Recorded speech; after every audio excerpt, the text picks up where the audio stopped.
안녕하세요. 웃음을 주는 따뜻한 상담사 웃다입니다. 제가 지난 나방 때 이제 바쁜 일 지났으니 열심히 올리겠다고 하고서 정말 오랜만에 카메라 켰는데, 그 이후로 우리 아이가 독감 걸려서 이제 케어하느라 좀 정신없고, 그 이후 바로 또 제가 옮아서 사경을 헤매다가 돌아와 가지고요. 초췌한 꼬라지 봐봐요. 뒤에 막 청소기 보이는데 수습할 생각도 없어요. 그래도 그냥 여러분들 새해니까 좀 인사를 드려보려고, 새해 건강하시고 아름다운 한 해 되시기를 바라겠습니다. 성격을 바꾸고 싶어 하시는 분들이 굉장히 많아요. 밝아지고 싶어 하시는 것 같아요. 그리고 낙천적이고 싶어 하시고, 털털한 사람, 뭐 이런 것들을 좀 선호하시는 것 같아요. 그런 사람으로 바뀌고 싶어 하시는 것 같은데, 솔직히 성격이 바뀔 수 있을까요?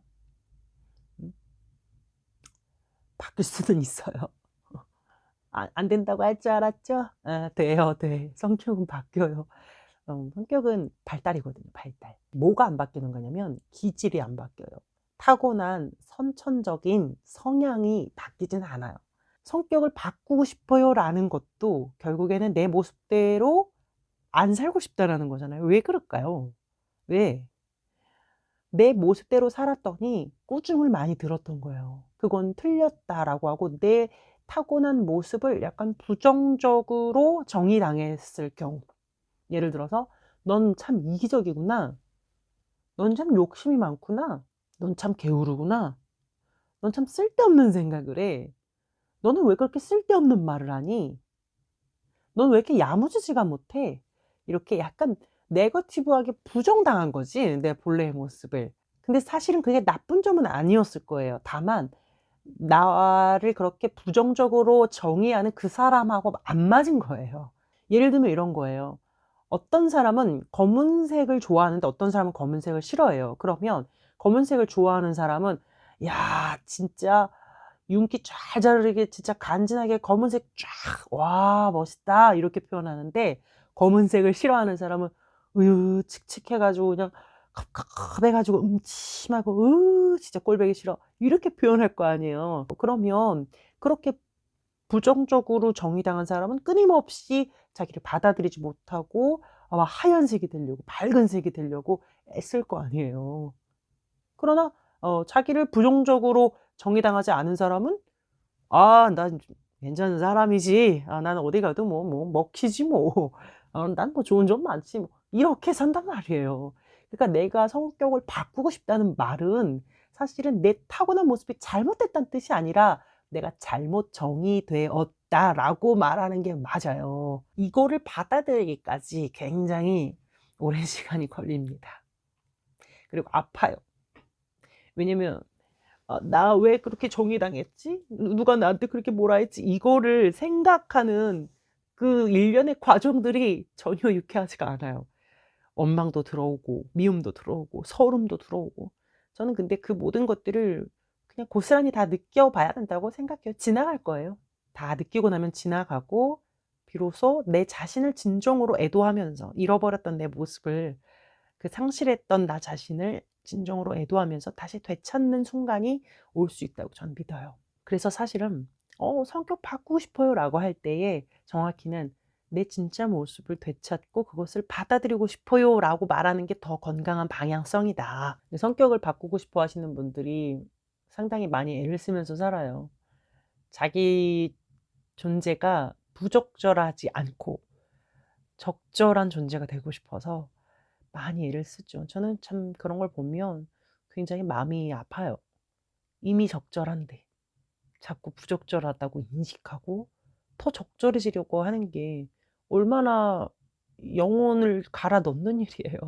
사람은 다 제각각 그렇게 생긴 이유가 있어요. 사회의 한 구성원으로서 필요하기 때문에 도태되지 않고 계속 그런 사람으로 태어나는 거예요. 그래서 저는 여러분들의 있는 모습 그대로를 존중하며 살았으면 좋겠어요. 그리고 어떤 성격적인 부분뿐만 아니라 스펙적인 것, 조건적인 것도 굉장히 애를 쓰시는 분들이 있잖아요, 더 나은 형편이 되려고. 근데 저는 갓생 산다 이런 분들을 막 그렇게 반대하고 싶지는 않아요. 왜냐면 저도 그냥 "쉬세요."라는 말을 잘하는 사람이지만, 이렇게 말할 수 있는 건 제가 이전에 많이 애썼던 때가 있었으니까. 그러니까 쉽게 말해서 인풋이 많이 쌓여서 그냥 뭘 안 해도 아웃풋이 어느 정도 여유 있게 나가주는 상태가 됐기 때문에 쉬라고 말할 수 있는 거예요, 사실은 양심적으로 말해서. 제가 정말 치뿔도 아무것도 없었으면 "에이 놀자, 놀자. 탱자, 탱자." 이렇게 제가 여러분들에게 말하기 어렵겠죠. 제가 얼마 전에 10초 정도 지나가면서 이렇게 봤던 게, 그분이 유명한 강사인데 항상 뭐 "새벽 4 시에 일어나라. 열심히 살아라." 이렇게 얘기했던 것을 이제는 후회한다 하시더라고요. 그분이 그렇게 말하는 걸 보면서 되게 반가웠어요. 제가 늘 여러분들이 하는 말을, 그분은 저보다 나이가 훨씬 많지만 '아 저분은 이제 저걸 깨달았구나. 저렇게 영향력 있는 사람이 저런 말 해 줘서 참 고맙다.'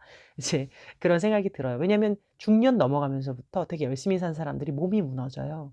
몸이 망가지면서 되게 뒤늦게 깨달아요. '아 이건 아니었구나.' 이렇게 뒤늦게 깨닫는데, 한편으로는 그분들이 이제까지 이뤄 놓은 게 있기 때문에 '아 이건 아니었네.'라는 생각도 할 수 있는 거예요. 근데 정말 뭐 40 대 50대 될 때까지 직업도 없고 노부모에게 용돈 받아 살면서도 "에이 그래. 쉬자, 쉬자. 웃다님이 쉬래." 이건 아니라는 거예요. 어느 정도 사회적 책임을 지고 자기 몫을 하되 너무 자신의 존재를 갈아 넣을 필요는 없다는 이야기를 하는 겁니다. 어느 정도 일궈 놨고 돈이 정말 그지꼴로 없는 것도 아닌데, 그리고 어디 가서 정말 창피할 정도로 내가 뭐가 없는 것도 아닌데, 그럼에도 불구하고 계속 애를 써서 높이 높이 가보자 하는 사람들은 사실은 자신의 부족함 때문이 아니라 자신의 존재가 부정당한 거죠.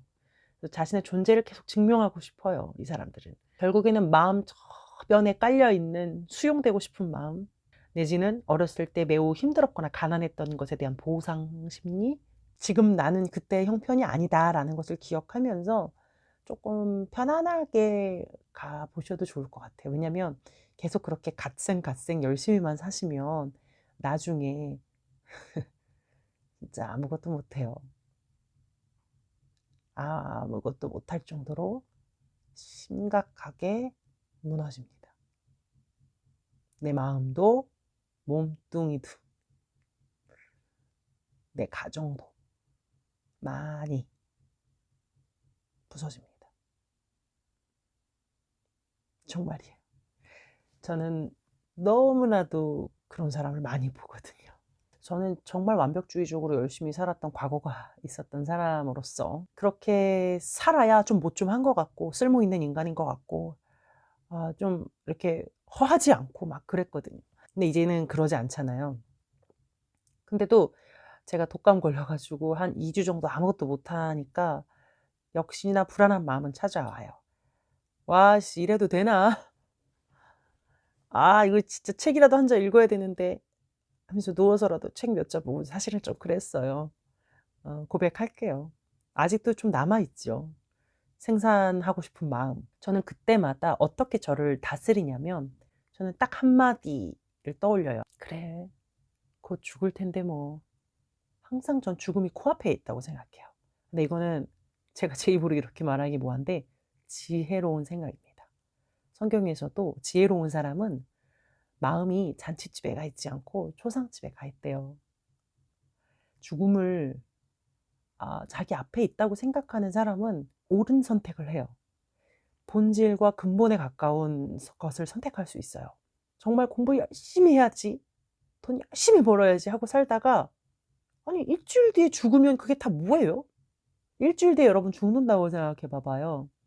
나 성격 이 모양인 거 바꾸지 못해서 혈안이 돼 가지고 애쓰고 살았던 거 남의 눈치 보면서 막 나를 증명하려고 하고 막 돈 벌려고 하고 공부해서 막 자격증 따고 대기업에 들어가서 막 엄청 결혼 막 대단한 사람이랑 해야 되고 막 애 잘 키우려고 막 학원 막 겁나 돌리고 막 막 이렇게 살았던 거 정말 많이 후회될 거예요. 여러분이 일 주일 뒤에 죽는다면 그 시간을 나를 증명하는 데 쓸 거냔 말이에요. 나를 쌓아 올리는 데 쓸 거냔 말이에요. 놀겠지. 즐기겠지. 내가 이미 가지고 있는 것으로부터 행복을 찾으려고 하겠지, 새로운 걸 찾으려고 안 하고. 우울증이 있으신 분들에게는 좀 위험한 발언이 될 수도 있어요. 죽음을 미워하는 것처럼 들릴 수도 있는데 그거랑은 다른 거예요. 저는 이 삶이 너무 힘들어서 죽음을 선택하는 그런 병적인 마음을 말하는 게 아니라 삶의 한계를 받아들이라는 말을 하는 거예요. 인생의 한계, 인간의 끝이 있음을 이해하고 그것을 진정으로 마음으로 받아들이면서 살면 내가 막 움켜쥐고 집착하던 것들을 좀 내려놓을 수 있게 돼요. 근데 선생님 일주일 뒤에 죽는 거 아니잖아요. 한 80 년은 더 살아야 돼요. 100세 시대예요. 막 이제 이렇게 얘기할 수도 있는데 그래도 상관없어요. 80년도 굉장히 짧거든요. 그거 아세요? 80년도 굉장히 짧아요. 저는 사실은 되게 어려워요. 저 30대예요. 아직도 30대예요. 나는 왜 내 나이가 아직도 30대인지 모르겠어. 물론 매우 후반이지만. 근데 저는 알아요. 인생이 정말 짧다는 걸 알아요. 머리로 이해하는 거 말고 내 피부로 알고 있다는 거예요. 그걸 아는 사람은 지금 내가 나를 쌓아 올리고 나를 증명하고 나를 바꾸고 막 그렇게 하는 데 시간을 쓰지 않고 이미 내가 가지고 있는 것을 활용해서 더 가치로운 일을 하려고 하고 행복을 찾으려고 하고 저는 그렇게 살아요. 그래서 애쓸 거 없어요. 오늘도 놉시다. 한참 놀잖아요. 시간이 좀 많이 지났을 때 뭘 하고 싶은 마음이 들 거예요. 그때 하시면 돼요. 근데 저는 계속 지나도 그런 생각이 안 들어요 이러면 제대로 논 게 아닌 거예요. 마음 한켠에 계속 '해야 되는데.' 이런 부담을 가지고 논 거죠. 그러면 계속 놀고 싶어요. 그런 거 없이 그냥 진짜 '내일 죽는다.'는 마음으로 오늘 그냥 다 놓고 편안하게 지낸 사람은 그렇게 하루 이틀 지나고 한 1 주일, 2 주일 제가 봤을 때 한 달 안으로 뭔가를 할 마음이 생길 거예요. 오늘은 성격적으로나 어떤 조건적으로나 자꾸 자기를 바꾸고 증명해내고 싶은 사람들에게 제가 이런저런 이야기를 해 봤는데요. 결론적으로는 자기를 받아들이고 삶이 길지 않음을 이해하면서 그냥 지금 당장 행복할 수 있는 것들을 찾았으면 좋겠다. 뭘 새로운 걸 바꾸고 고치고 얻어서 하지 말고 가진 것으로 했으면 좋겠다. 여기까지 하고 다음에 또 조금 더 텐션 있는 모습으로 뵙도록 할게요. 웃음을 주는 따뜻한 상담사 웃다였습니다.